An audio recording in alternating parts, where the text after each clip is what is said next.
Whenever a video game franchise goes woke, I always wonder why it had to happen to a series that I have so many great memories of.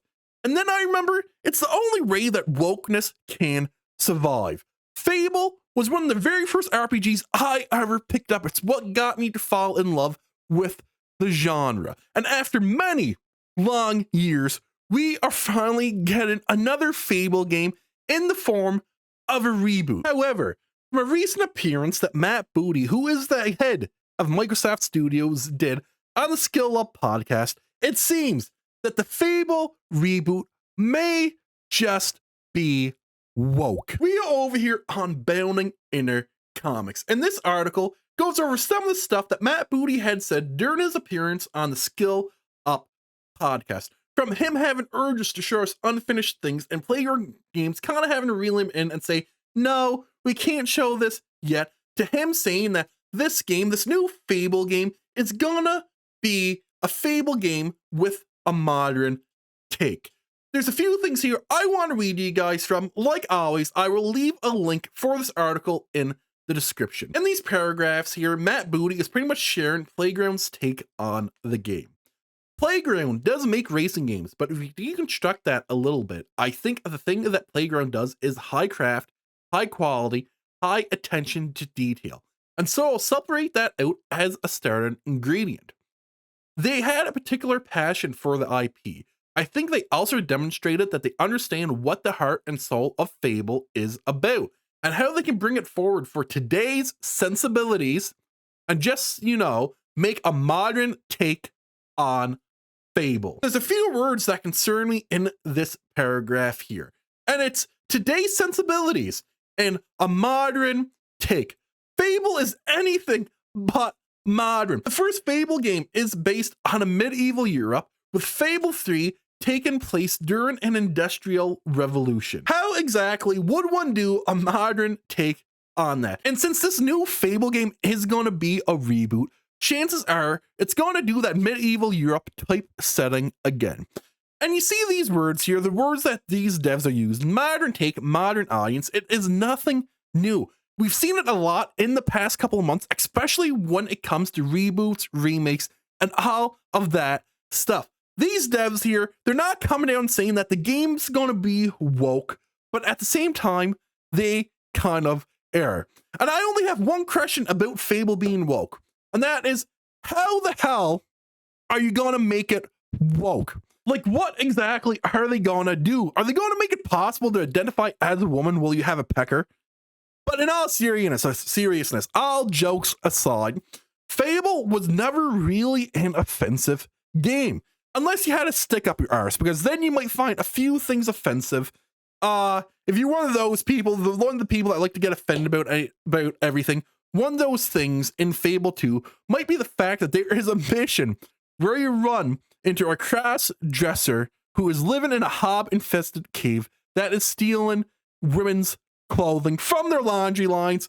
Happens in Fable 2 near the end of the game. You can do that mission. It was a funny mission, if I'm being honest. I loved it.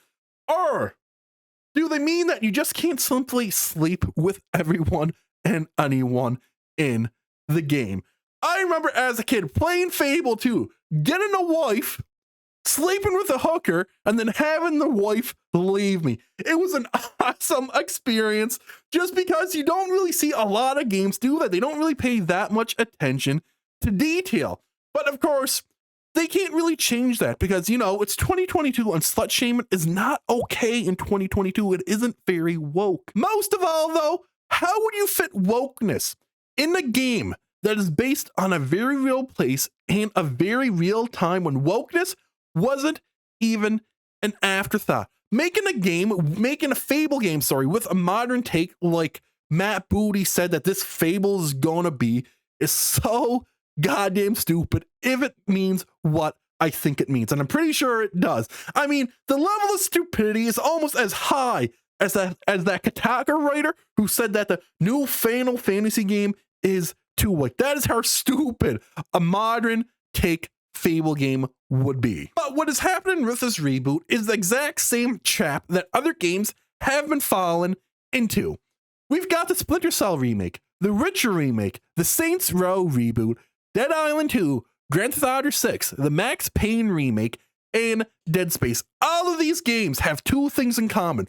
One, they have been described as games for a modern audience. And two, they are already existing franchises. And that is because wokeness cannot survive by itself. Not once have I seen a brand new IP being created that is described as a game for the modern audience. And the reason is simple. It is because wokeness doesn't sell. Unlike these other titles we see, a brand new IP wouldn't have a big name attached to it. And the only reason why these other titles are selling is because of the name. The prime example of this is the Saints Row reboot. During the first week of sales, we've seen that the sales were kind of, all right, not the worst, not the best, whatever. And it's because people were buying the game for the name. And then when people started seeing how this game actually was, the sales dropped by 80%.